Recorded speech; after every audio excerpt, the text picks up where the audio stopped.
I'm Joan Kelley Walker. Thank you for joining us today as we take a stroll down the Fash Avenue.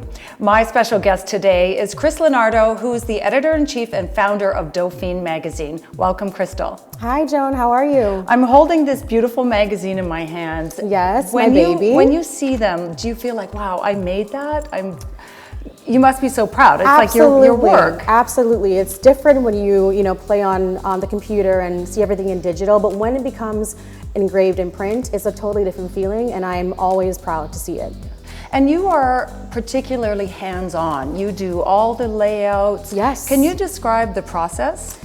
Oh my goodness. Because that's not normal. Most editors, it's not normal. They have people doing stuff. Absolutely. If you think about the conventional setup of how magazines, publications are run, there's definitely a large team of people to do that. And with me falling into the industry, I just navigated on my own.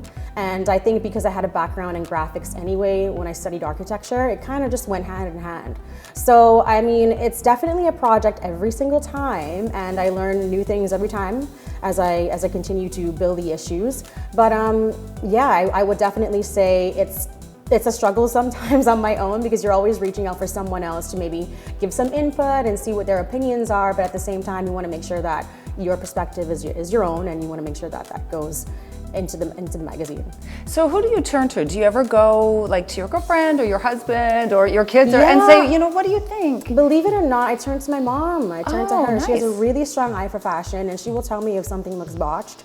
She will tell me exactly how she feels about it. So I definitely go to her time to time, and sometimes my husband, but he can be a little bit biased. So So he just thinks everything you're doing is yeah, great. No, it's great, babe. And I'm like, but I need your real opinion. So my mom gives me that. So he's very careful.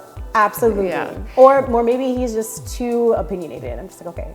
So something you touched on, your educational background is in history of fine arts and architectural studies.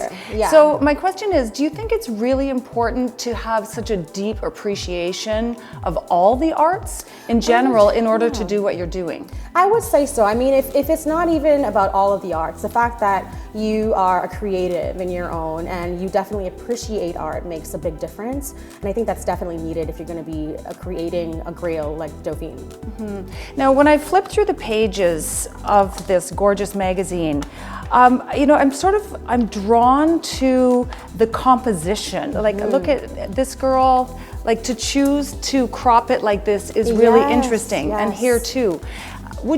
How would you describe the content? Would you say it's avant-garde? I would definitely say it's avant-garde. I mean, that's one of the terms we used when we first came out, that we wanted to be very different. We didn't want to look too commercial, so in the editorials and making sure we showcase that properly, we wanted to be very unique. And doing those little changes, adding those little changes by cropping some of the faces, making it a bit weird and different, it creates that avant-garde feel. Mm-hmm. Mm-hmm. And so how do you do the shoots? Like these are international, really sophisticated, high-level, full crew. Right. Can you talk about that? Yeah, so definitely, if we choose to go on location, whether that's somewhere in the States or in Europe, we definitely sink our hands into finding the right teams to produce the work. But a lot of our teams are actually Canadian, and we'll bring them out to places and make sure that they have an eye for the location, the fashion, the whole mood board, and basically what the editorial has to parlay into the magazine. So I would definitely say our creatives are top notch, and they play a huge role in creating a successful editorial. So I'm just looking for the couple of pages in here that feature me, just because I'm honestly so excited and so honored. We were so happy to have you as a part of this issue. It's really exciting, and the interview process and the content that was written was so accurate and so thoughtful. And I really appreciate that, because a lot of times you just don't know what to expect. And I have to say, this is one of the dresses from my own collection, and it's never looked so good.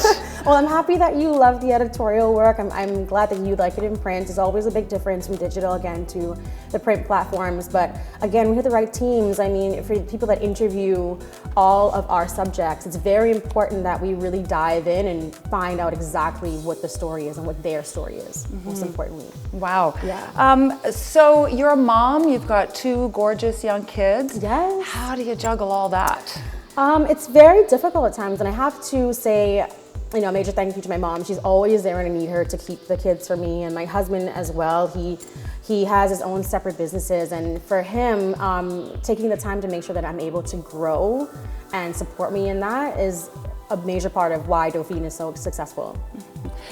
There's been a lot of changes in this industry in the past, month, yes, 10 years, like you name it. Right. Things seem to be really tilting to online. Mm-hmm. Is it more and more challenging now to have an actual hard copy with an online version?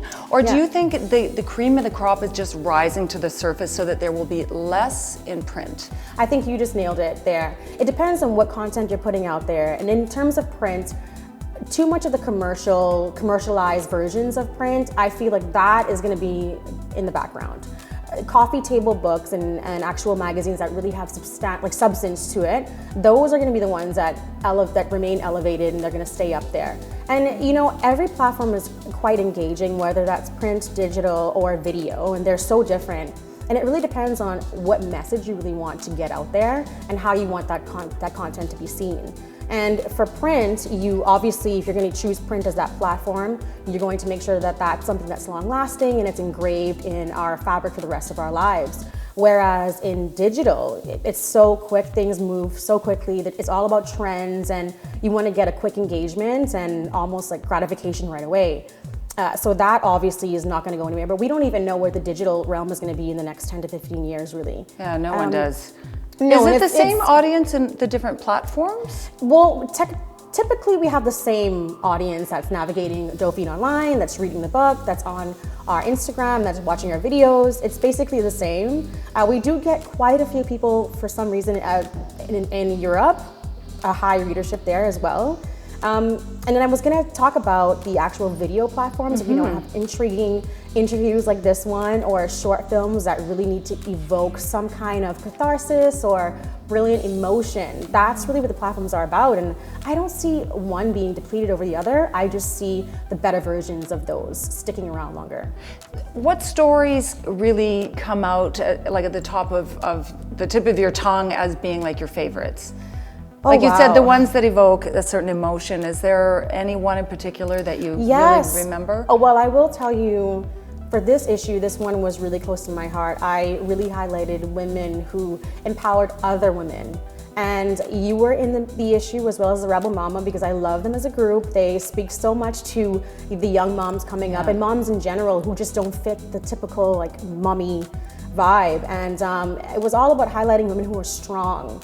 And I also addressed issues that I grew up with, that I had to deal with, and many women have the same experiences, where there's so much bashing of women. We like to say that we're all feminists, but at the same time, are we? Are we really supporting women the way we can, or are we so afraid to lose our rank that we kind of put them in the shadows? So I addressed that in my editor's letter, and with colorism and all this stuff. So this one was really close to my heart, and that story is something I really needed to get out there.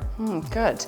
So you have such a big voice, and you have such a huge following, which is a big responsibility. Right. How do you handle that part of it? That part of it is a bit tricky. I mean, I have to be so careful about what I put out there, and I've been putting out lesser content recently because of, I don't know, sometimes I get into a rut in my mind where I'm like, what do I want to put out? And because I'm a one-woman team, I have to wait for it to come, and I can't just put something out there just because. I need to make sure everything's finessed.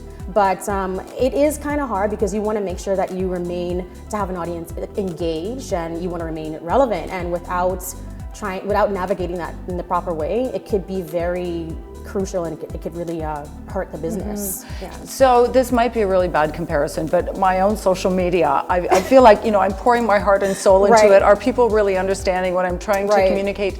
It's like you're doing that on such a broader scale. So do you kind of like shrink it down to go on social media? Yeah, you know what? Sometimes I guess a lot of our readers would assume that everything that's in the print ends up online, or we address it. Sometimes we do, sometimes we don't, because we want to make sure that they're separate entities, but at the same time, the vibe, the overall appeal of it kind of goes the same. So it is kind of hard trying to balance that and to make sure you keep everyone engaged. It is work. And keep everyone happy. Right. So challenges, are there challenges with what you're doing? Yeah.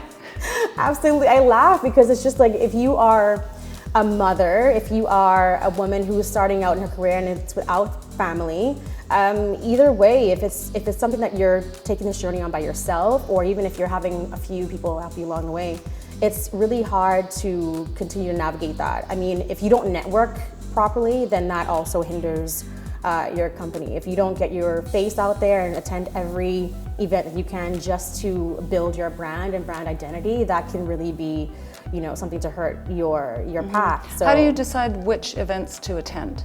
There's so many. There's so many, and I must get invites at least like every day to maybe 3 events for that week. Right. And it's very tough because you want to make sure that you don't miss the really, really good ones. And all of them are great. It's just that some of them are meant more for digital content coverage versus something that's really compelling and that's going to drive you to that event. But I do choose. It's hard. I don't like to say how I choose them, but I mean, it's something that just naturally. You have to have some kind of criteria. Absolutely, absolutely. So if it's anything that deals with highlighting a really great product, if I know that it works for sure and I've been a supporter for a long time, or if it's something I'm interested in and I really want to be there physically, I will definitely go.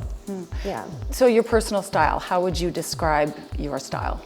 Oh my God, I'm such a mix. I would say But that's beautiful. Days, yeah, thanks. There are days where I want to do the sporty vibe that's mixed with maybe a Vetements, 032, something like that, or Opening Ceremony, which is one of my favorite brands, and I'll mix that with classic pieces like Chanel, Armani, those kinds of designers. So I'm doing the highs and lows, but that's basically my style.